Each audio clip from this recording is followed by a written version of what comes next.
Hello everyone, and welcome to Retro Brick Reviews, where today I will be taking a look at LEGO Harry Potter, set number 75948, Hogwarts Clock Tower.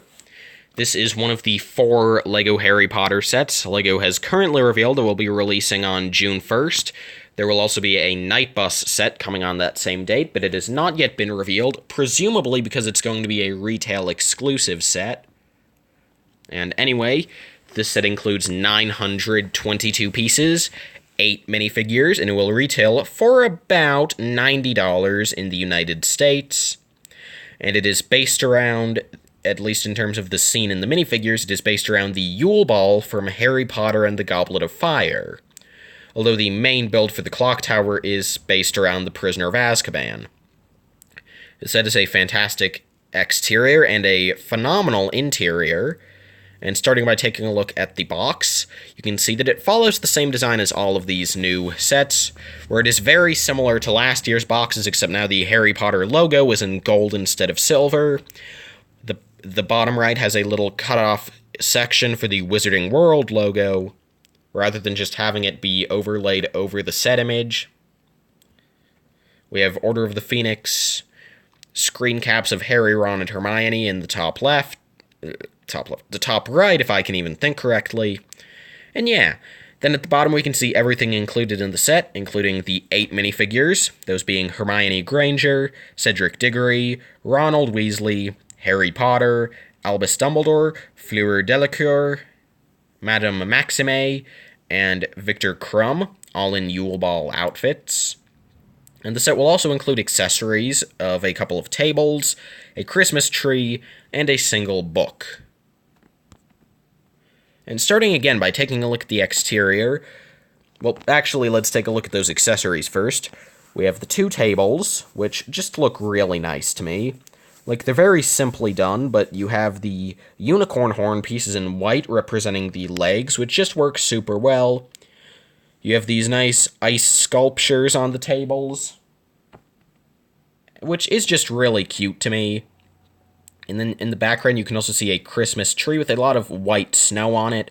The lights are all in clear, which I think gives it a very nice, unique look, different from the more gaudy, modernized city ones. The tree has a surprisingly classy look for a Christmas tree, in my opinion. And then for the builds, starting with the main clock tower, I think it works very well. And it fits in with the same style as the Great Hall set, where, just starting at the bottom, you can see the entryway, and which is the nitpick that a lot of people have, where the pendulum from the movie, there is no pendulum in the set, which would have been cool to see, but I think it's fine that they left it out, and if it really bothers you, it wouldn't be too hard to just mod one in. I like the arched shape of the doorway, though. I like the railing outside, where you have the curved areas. That's nice, and I also like how you have the silver unicorn horns next to the doorway. Second layer, you can actually see a couple of the new small 1x1 corner arch pieces introduced in the direct-to-consumer Hogwarts from last year. So those are really cool to see in this set, as those pieces are none too common. Currently, they just appear in that set, the Spider-Man Far From Home, Hydro Man set, and here. So those are cool to get. And I believe we just get 2, but that's fine. I mean, more than fine, since they really weren't necessary, and it's just cool to see those pieces again. We can also see more of the lattice window pieces, making up sort of a large bay window, with the window, the piece that they're inserted to in gunmetal gray for, I believe, the first time. The main clock gets a new print, and the hands are the same design as the hands LEGO did for the Big Ben Creator set, I believe 2 years ago. Might have been last year, but I think it was 2 years ago.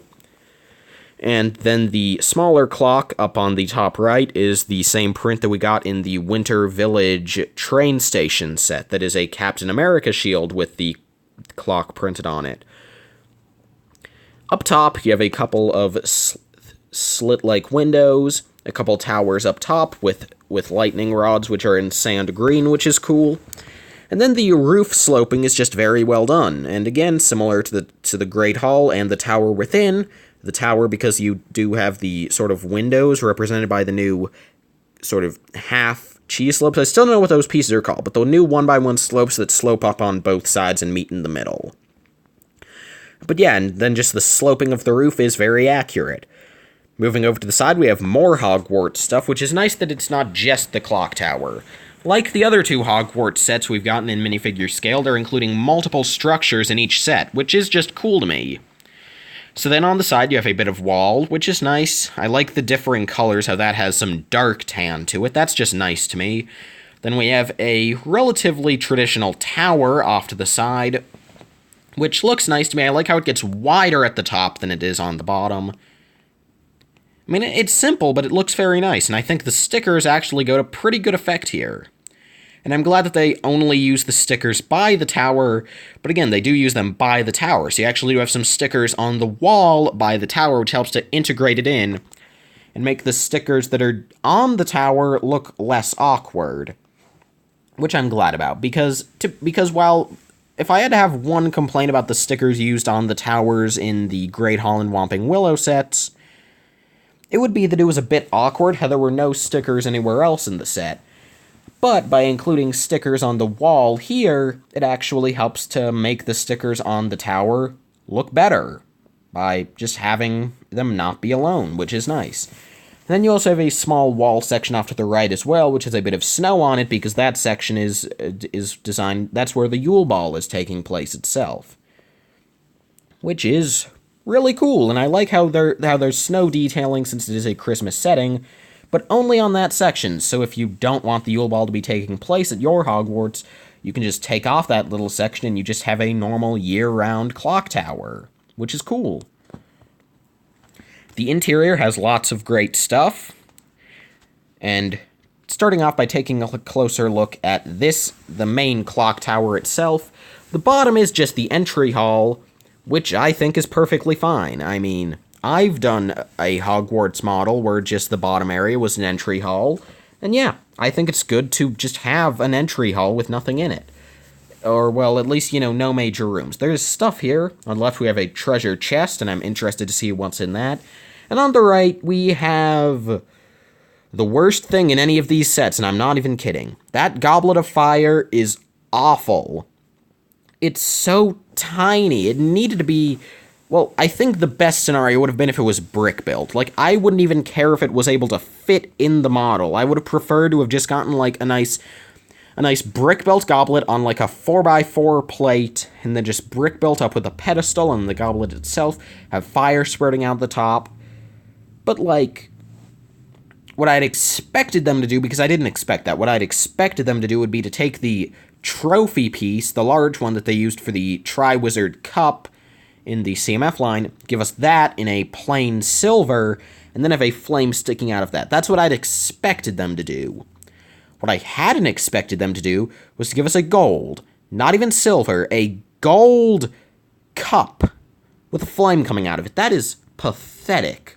Like, at least with the Basilisk last year in the Great Hall, that was something that was added last minute because they had a bit of parts left over in the budget, and they decided to add that to add a bit of more playability for kids. This has no excuse for being as bad as it is. So I guess it's lucky that everything else in the set is pretty good. Next up is a classroom. LEGO's calling it the Defense Against the Dark Arts classroom. I feel as though it would work a bit better as the Transfiguration classroom, but I mean, you can see a bit of the blackboard in the left corner, and then you have a couple of tables. One seems to be a desk, and you just have a main table. I'm guessing that sort of canister is meant to represent, like, a tank for a water-based creature, such as a Grindylow or maybe a Redcap. I'm guessing that the one over on the left, that sort of 2x2 round, well, not on the left, the right, don't know why I keep messing up my lefts and rights in this video. Anyway, so the one on the right is the one that's a 2x2 inverted slide piece. I'm guessing that that's meant to represent a faux glass, but I could be wrong. So you just have a seat at that desk, and then you have Harry with a book. Cool stuff. Up top, we have the hospital wing, which is surprisingly good for the limited space it's in. You get a couple of beds, both with a nightstand with a lamp up top, and you have curtains separating them. Now, I do feel as though maybe it would have worked better if they'd done the Defense Against the Dark Arts classroom up top and then had the hospital wing in the middle, because as you can see, the middle area of the hospital wing is taken up by the lever, where you have the mechanism to turn the clock. And personally, I think it would have made more sense to put the defense classroom up there, because then that section you could have put a table above that area. So you could have had like a large table for your students to work at. But now, and then in the hospital wing, you would have ever had room to put in a third bed. I mean, that's just my idea, and I think it's fine the way it is, but that's just how I think they could have done it to maybe work slightly better. A very minor complaint, though. Then over here, in the tower section on the bottom, we have the prefect's bathroom, which has a small section for a bath, but I like how they did the taps with the lightsaber blades coming down from them to represent the long, thin water spurts.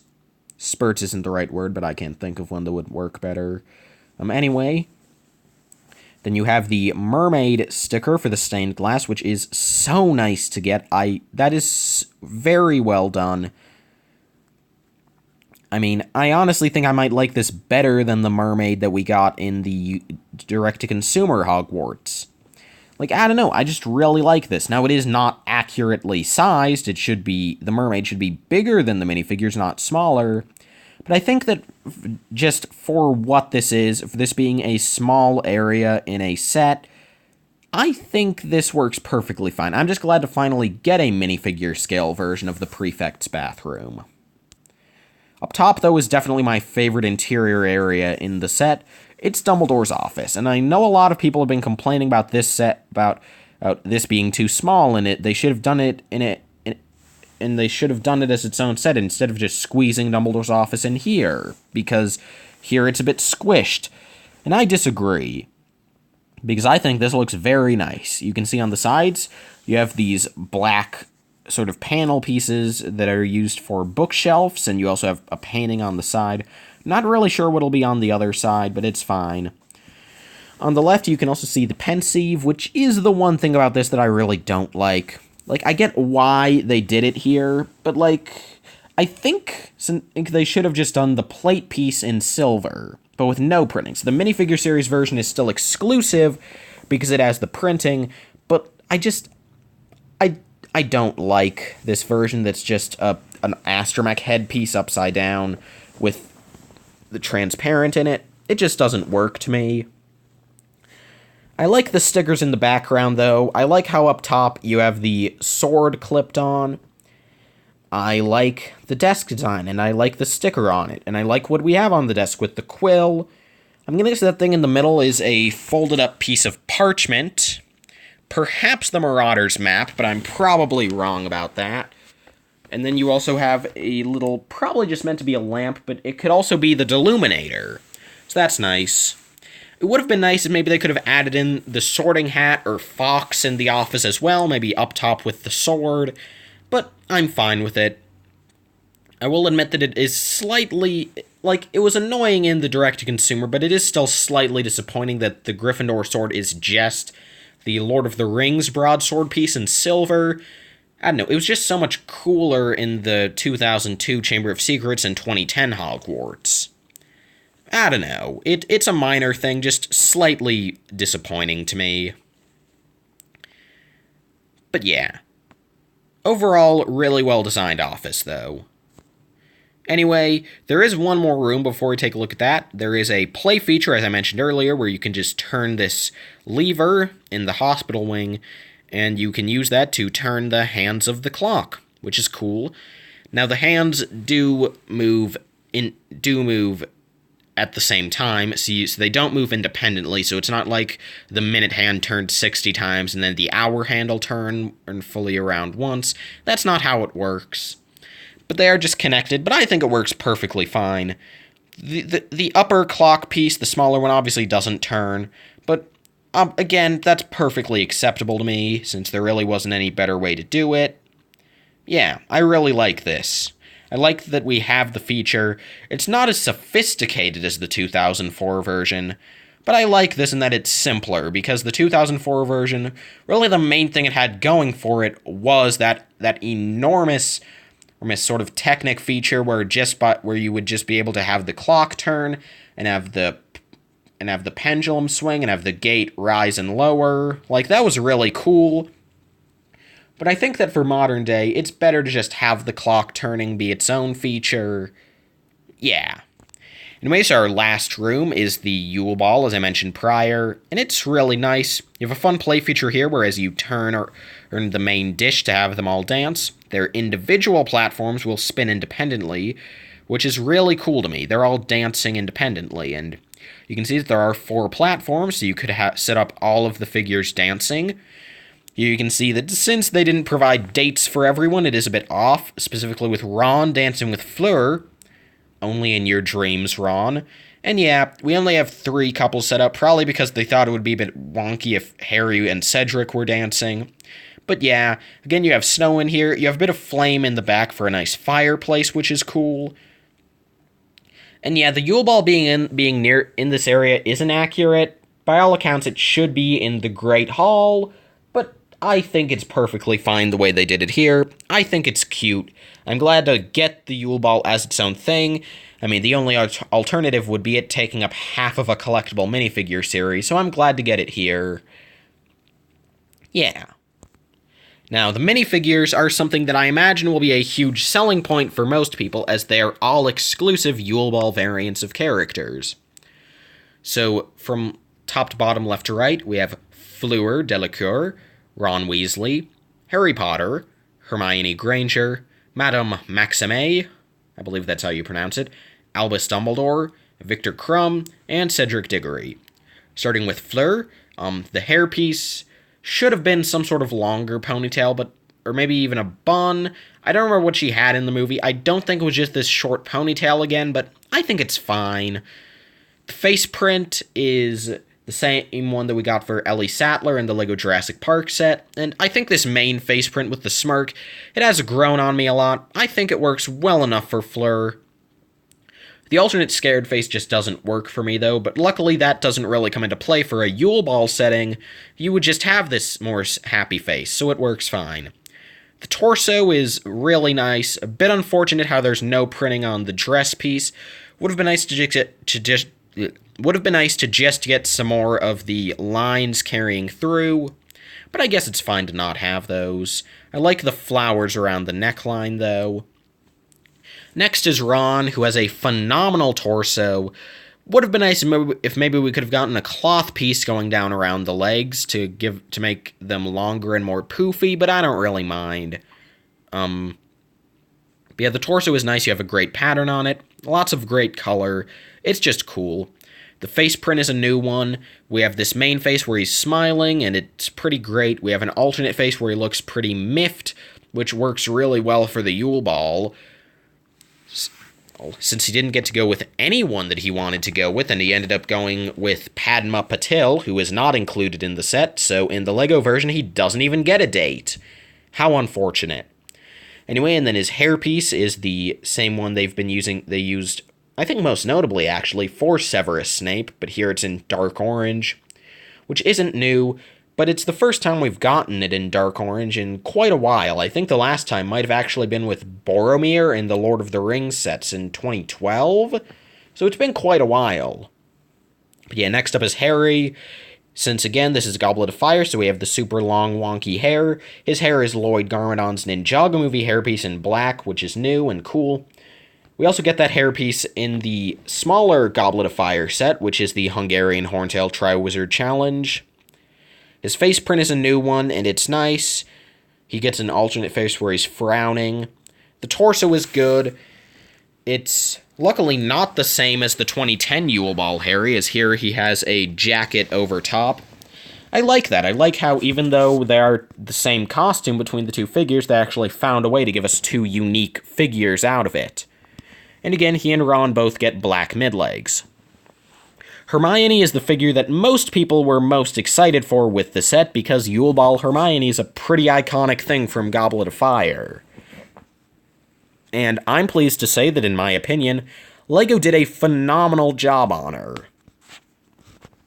Now, a lot of people are disappointed, I guess because they wanted the figure to be, like, perfect and, like, the best minifigure ever, but I think that for a wide release standard set, this is perfectly fine to me. The hairpiece is great. I was expecting them to just really cheap out on us and just give us, like... I was expecting them to do the hairpiece that's sort of the long ponytail piece that, I can't think of an example of what they used it on, but, the long ponytail piece. They used it on, like, the Fabuland girl from the Lego movie, and that's literally the only figure I can think of it on, But yeah, I'm glad that instead they used the Lego Minifigures Series 15, the Queen hairpiece in brown, which is a new color for that, and it just works very well on her. The face print is not new. It is the same one LEGO used for the main female lead of Pirates of the Caribbean 5. Karina, I want to go with, probably mispronounced that, never seen the movie. But I think it's fine. It works very well for an Emma Watson. I think it might actually be the best face we've ever gotten for Emma Watson, which is funny since it wasn't even designed for her. But yeah, the torso is basically perfect, in my opinion, and no one's really arguing against that. I think the shaping for the dress is nice, as well as the negative space on the sides works pretty well. We have the little tied sash. It's very well done. Now, the dress, the legs, are what most people are mad at about this figure, because I guess a lot of people would have wanted her to have the new dress piece, like what Fleur and Dumbledore have. They wanted Hermione to get that, but instead, LEGO decided to have height accuracy, as they rightly should have. So her legs are a printed 1x2 brick, as well as a 1x2 plate in magenta, and the brick is in their sort of normal dark pink color, like Unikitty's ears. That color. And personally, I think this was the best design choice for her. I mean, I think that height accuracy was pretty important, so I'm glad that they didn't botch it up for this figure, since I prefer this over the new dress piece. Anyway, the printing on the brick is phenomenal. The plate has no printing, but it doesn't really need it, and this is also great because it means that around all sides, the dress actually has all of the different colors that it should, which is great and wouldn't have happened if she'd used the new dress piece. Yeah, I was totally expecting them to do something like this. My idea was that they would do the 2x2 sloped piece. We have a 1x2 plate and then it slopes down, but it ends up having a 2x2 footprint with a 2x2 plate at the bottom. But 1x1 definitely ended up working better in my opinion. Well, not 1x1, but 1x2. What they did worked better than my idea. Moving on to the bottom row, we have Madame Maxime, the headmistress of Beauxbatons, and she looks very nice. The hairpiece is the one that we've gotten previously, most notably for Nia in the old Ninjago sets for 2011 to 2017. That bob hairpiece in dark brown, which I believe is a new color for it, and it works very well. The face print is a new one, and it works basically perfectly for her. She has an alternate face where she's sort of sad. The torso is very well done and accurate to her. The dress piece is a 3 tall slope, so it's another one where it's not a new style dress piece, it is just a slope like the old dresses, but I think it definitely works pretty great, and if I'm correct, there's even printing on the back of that slope as well, which is pretty awesome. And something I like is that they actually took the effort to continue the sort of the torso, the blouse, I don't know what you call it, the shirt, whatever of the dress, and actually continue the printing of that down somewhat onto the slope piece, so it doesn't look like she has really look like she has a minifigure torso, and then just like ridiculously long legs. A slight proportion issue comes with the fact that she has normal minifigure arms, which is a bit funky. I think it would have been nice if they could have brought back the Toy Story arm pieces in white, but, that's not a big issue, especially considering as how they actually did those in white for Jessie in the Toy Story 3 sets.